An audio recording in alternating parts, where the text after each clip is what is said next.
So ito na nga yung mga materials natin guys, galing pa ng China. So modular po ito. So ito po yung mga gagawin natin. Marami po yan. Yan yung mga gamit na yan yung lahat po yan sa kwartong ito. Lalagyan dito sa area na yan.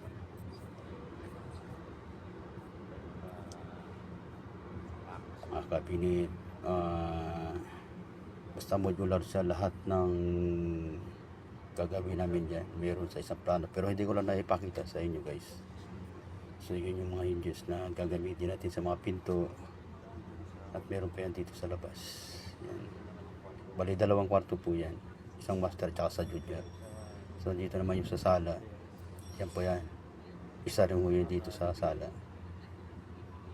Mga galing pa ng China yan. So ito na po yung TV na yan, kakabit pa po yan. Yung mga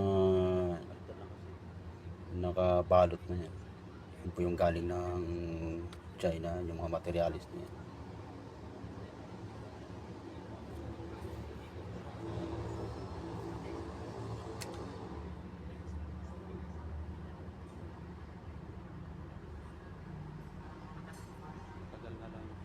Malaki po yun guys, yung gagawin natin. Isang kwarto lang yung napakita ko sa inyo. Ito lang po yung sa anak niya.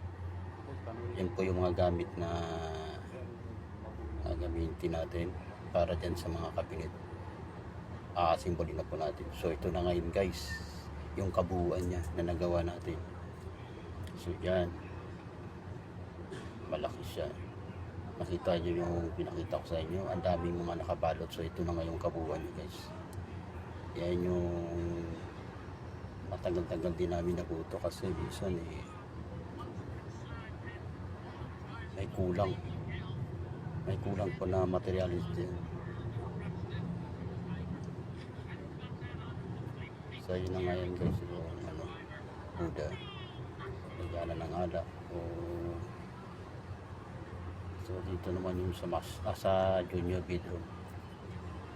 Yun guys, napakalaki po niyan.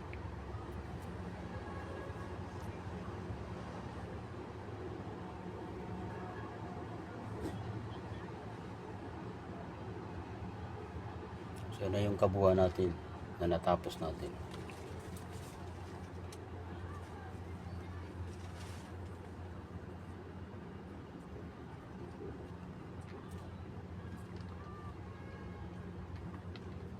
Thank you for watching.